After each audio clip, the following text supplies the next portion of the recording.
Assalamualaikum warahmatullahi wabarakatuh. Perkenalkan, nama saya Nur Mardatillah. Di sini saya akan membacakan review artikel pada mata kuliah Shaqofah Arabiyah yang berjudul Arab Personality, atau yang bisa diartikan dengan kepribadian Arab. Masyarakat Arab adalah suku nomaden dengan ciri menonjolnya adalah kesetiaan klan dan anarki gurun pasir. Sebagian besar nilai-nilainya dibentuk pada zaman jahiliyah sebelum Islam. Nilai-nilai penting dalam konsepsi dan perilaku Arab mencerminkan cita-cita pra-Islam.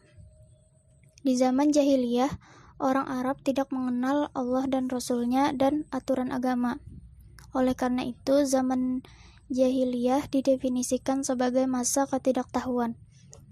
Tapi sejak peneliti Goldziher disepakati bahwa jahiliyah adalah periode liar, fanatisme suku, dan penyembahan berhala. Di antara suku-suku itu adalah daerah haram. Tempat kesucian netral yang disepakati itu adalah tempat untuk klarifikasi dan kesepakatan antar suku.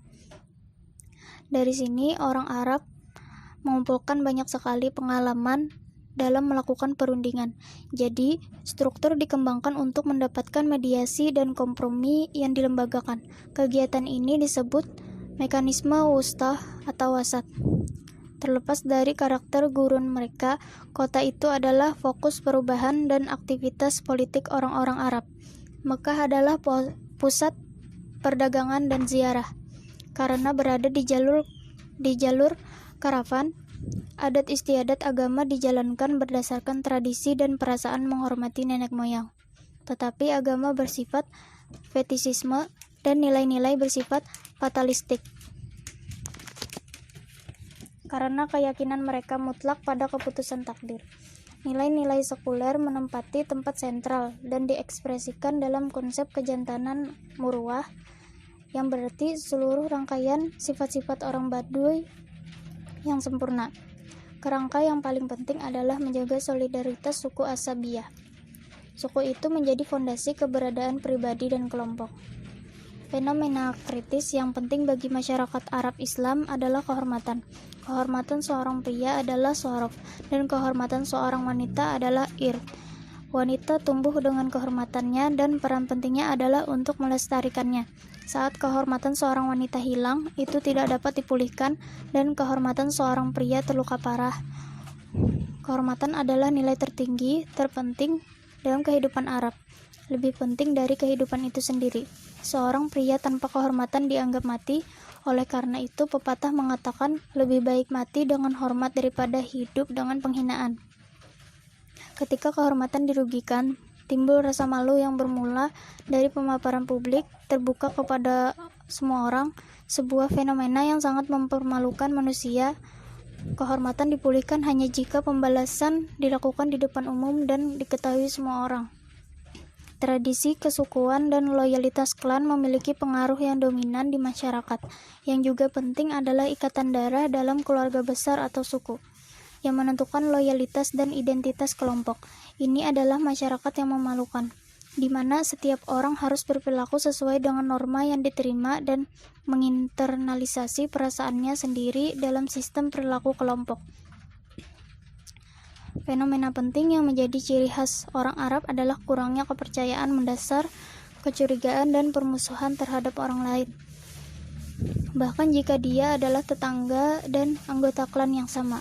Semua mekanisme resepsi dan aktivitas intensif penyambutan dan keramah tamahan dimaksud untuk menciptakan penghalang pertahanan untuk melunakkan pertemuan antar pribadi yang mengancam. Hidup dalam lingkungan yang tidak bersahabat dan dengan sumber daya yang sulit didapat telah menciptakan masyarakat yang memiliki kemampuan beradaptasi yang dapat menerima kenyataan. Realitas ini juga mengungkapkan keunggulan kolektif atas individu, berbeda dengan masyarakat modern yang mempromosikan kepentingan individu dan di mana etos adalah apa yang diambil dan diterima individu dari umum. Dalam masyarakat Arab, etos adalah apa yang dilakukan individu untuk kolektif. Ada konsensus komunal yang berbeda dengan pendapat individu. Islam tidak mendorong individualisme, melainkan lebih menyukai otoritas yang terorganisir dan teratur. Individu tidak ada dengan haknya sendiri, dan dia serta pendapatnya tidak penting, kecuali melalui keterikatannya dalam kerangka kelompok. Ini juga yang menjadi dasar sikap terhadap oposisi politik, yang tidak ada prinsipnya diterima. Oleh karena itu, seseorang dapat menganalisis kepribadian Arab sebagai bergerak dalam satu kontinum sesuai dengan kriteria berikut. Yang pertama, sindrom kehormatan, rasa malu, dan balas dendam. Inilah ujian penting keterbukaan rasa malu, kerusakan kehormatan. Hal ini menyebabkan kepribadian Arab bertindak dengan kekejaman dan kekerasan yang tak terkendali dalam mengejar pembalasan darah. Memang, cara untuk menjaga kehormatan bahkan memperkuatnya adalah balas dendam. Bisakah solusi dicapai dalam keadaan ini? Jawabannya lebih menyentuh pada keseimbangan kekuatan dan pencegahan efektif Israel daripada masalah kehormatan. Karena dalam analisis terakhir, kepentingan nasional lah yang menentukan. Namun demikian, masalah ini sangat membebani pencapaian legitimasi dan persetujuan jika hanya pasrah dan enggan untuk keberadaan Israel. Yang kedua, kepribadian yang diinternalisasi berbeda dengan kepribadian eksternal, yang mana mereka tidak memiliki toleransi terhadap keadilan dan hak orang lain. Dari sudut pandang mereka, keadilan dan hak sepenuhnya ada di pihak mereka, dan tidak ada yang akan mengalihkan mereka dari posisi mereka yang total dan sepihak. Fenomena ini sama sekali tidak dikenal dalam masyarakat Arab Islam terhadap orang luar. Mereka tidak memiliki keraguan tentang posisi mereka atau keadilan di pihak mereka. Mereka tidak memiliki rasa bersalah karena telah berbuat salah. Mereka tidak memiliki hati nurani atau penyesalan bahwa mereka mungkin telah melakukan kesalahan kepada orang lain. Dari sudut pandang mereka, mereka tidak memiliki masalah dengan orang-orang kafir, dan tidak ada kesulitan untuk menuduh atau bertindak melawan mereka yang tidak tinggal di Dar al-Harb. Tidak ada kecaman, tidak ada penyesalan, tidak ada masalah hati nurani di antara orang Arab dan Muslim, dimanapun, di lapisan sosial apapun, dan di posisi sosial apapun. Argumen dibuat bahwa Israel layak menerimanya, karena Israel telah benar-benar tidak manusiawi. Dari sudut pandang mereka, seperti dalam konsepsi Nazi, orang Yahudi bukanlah manusia, melainkan ada komitmen total untuk menghancurkan negara Israel, politisida, dan likuidasi orang-orang Yahudi, genosida. Faksionalisme versus persatuan. Faksionalisme versus persatuan. Kepribadian Arab terombang-ambing. Yang ketiga, faksionalisme versus persatuan. Kepribadian Arab terombang-ambing dalam ruang antara karakter Arab yang anarkis, separatis, dan kekerasan, dan kebutuhan untuk bertindak bersama untuk mencapai tujuan. Ini adalah sindrom pembalikan kutub antara faksionalisme dan persatuan, antara daya saing dan kerjasama, antara aspirasi kebebasan suku, semangat bebas gurun, dan menerima otoritas dan tunduk kepada pemerintah. Ini adalah sindrom antara badai, kepribadian yang kejam, dan tuntutan masyarakat dan lingkungan akan kesesuaian dan ketundukan. Dalam masyarakat anarkis dan kekerasan ini, ketakutan akan kerusakan sosial dan disorientasi adalah yang terpenting dan menentukan pola perilaku pasif.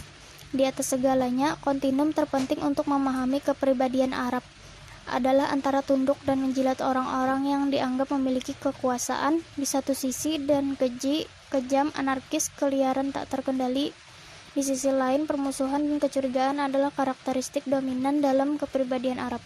Di satu sisi, sambutan yang menyanjung dan sikap kesopanan, tetapi di satu sisi terus-menerus mencurigai pihak lain dan niatnya.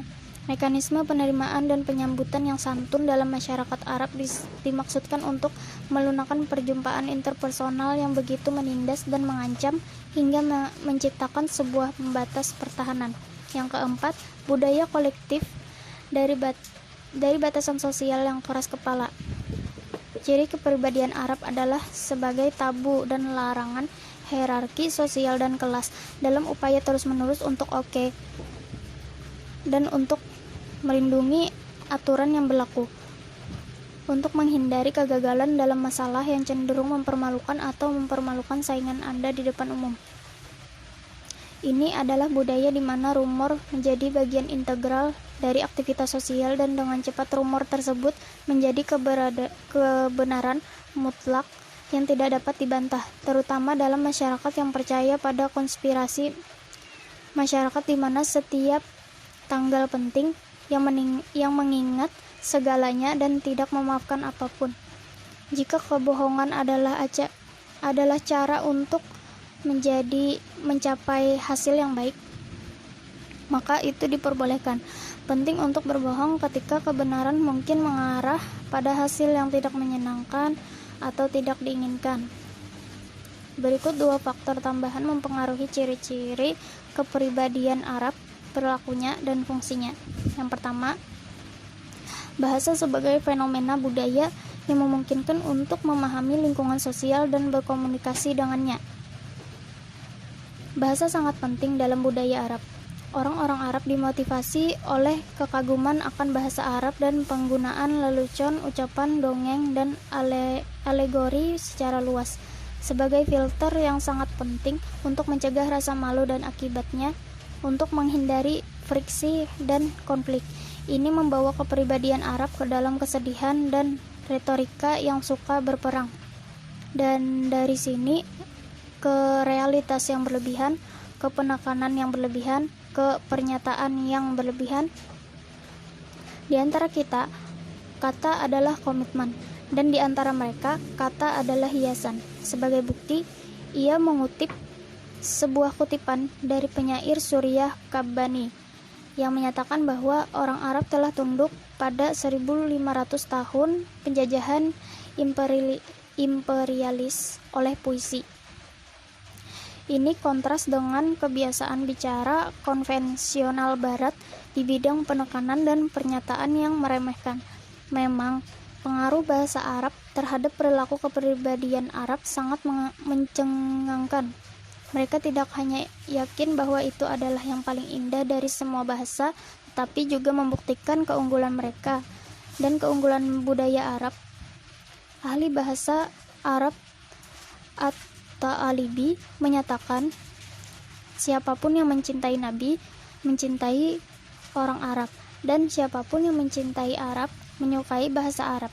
Bahasa Arab adalah yang paling baik dari semua bahasa. Yang kedua, fenomena waktu. Ini juga merupakan masalah budaya yang sama sekali berbeda dari mitranya dalam budaya Barat. Budaya Barat menguduskan di sini dan sekarang. Ia ingin meluangkan waktu untuk tiba lebih cepat di mana saja. Untuk tujuan itu, ia membangun kapal, kerajinan, dan instrumen modern seperti misil, pesawat terbang, mobil, dan komputer yang memungkinkannya untuk maju dengan cepat dalam waktu. Alasannya adalah karena ia terinfeksi ketidaksabaran dan waktu yang tersedia tidak cukup untuk menyelesaikan semua tugasnya. Sebaliknya, dalam budaya Arab ada waktu yang melimpah. Inilah alasan pendekatan yang sama sekali berbeda terhadap negosiasi di antara orang-orang Arab karena kurangnya kecepatan dalam menyetujui kesepakatan dan karena kecenderungan untuk menunda hingga besok untuk menangani masalah yang kompleks. Dalam budaya Barat, segala sesuatu dipandang sebagai jendela peluang dalam ekspresi yang dikagumi dan menarik. Waktu sangat berharga dan harus dieksploitasi dengan cepat dan efisien. Sementara itu, dalam budaya Arab, kepercayaannya adalah bahwa seseorang tidak boleh terburu-buru karena terburu-buru adalah pekerjaan setan. Dan seseorang tidak boleh terburu-buru bahkan tidak untuk balas dendam darah. Fenomena yang paling mencolok untuk memahami soal waktu adalah tentang pengungsi. Sementara Israel membentuk tujuan tertinggi untuk mendapatkan ketenangan dan kesenangan hedonistik dengan harga berapapun. Setelah kelelahan mental dan kelelahan secara moral, masyarakat Palestina membentuk kebijakan yang terfokus pada kesabaran dalam mencapai tujuannya dan berdiri teguh dan teguh di atas tanah atau sumut. Gagasan menjadi korban ada dalam gen mereka dan diwakili dengan melobi yang berkuasa dan dengan menenangkan. Orang Yahudi di Israel jauh lebih peduli dengan apa yang dunia akan katakan tentang mereka daripada dengan apa yang diminta dan harus dilakukan untuk kepentingan mereka sendiri.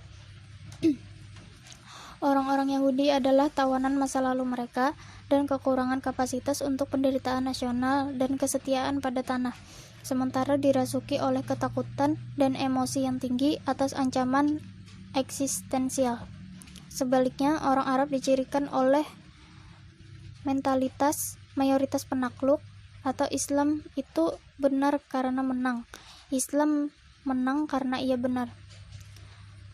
Meskipun banyak kegagalan mereka dalam 200 tahun terakhir, mereka juga adalah tawanan masa lalu mereka, dalam pengertian superioritas dan kemenangan, dan dalam keyakinan bahwa masa depan mereka akan seperti masa lalu mereka yang gemilang. Dalam kebingungan antara manusia dan tanah, orang Arab selalu lebih menyukai tanah. Ringkasan yang tepat tentang masalah ini ditulis oleh jurnalis Mesir terkenal, Muhammad Hassanain Haikal, mantan editor harian Al-Ahram. Logika Arab cenderung mundur ke arah naluri. Pikiran kita adalah debu, sementara emosi kita adalah api. Kami dulu dan masih suku, mengamuk pada satu saat dan diam di saat lain. Kami memegang senjata kami di depan satu sama lain, dan kemudian kami berpegangan tangan satu sama lain dan berpelukan seolah-olah tidak ada yang terjadi. Ajami membuktikan bahwa jenis modernitas barat yang diimpor oleh orang Arab melahirkan dunia yang mengerikan dan gersang. Citra palsu modernitas karena mereka tidak memiliki semangat keingintahuan atau rasa lapar untuk mengetahui dengan nilai yang berubah total atau keterbukaan untuk menyerap dan memproses yang lain. Cara menghindarinya adalah usaha yang tulus dan komitmen penuh untuk memajukan nilai-nilai barat dan universal agar menjadi fokus masyarakat Arab. Jika tidak akan tercipta makhluk hibrida neopatriarki destruktif yang sama, yaitu makhluk yang menggabungkan yang negatif. Ciri-ciri kedua dunia budaya.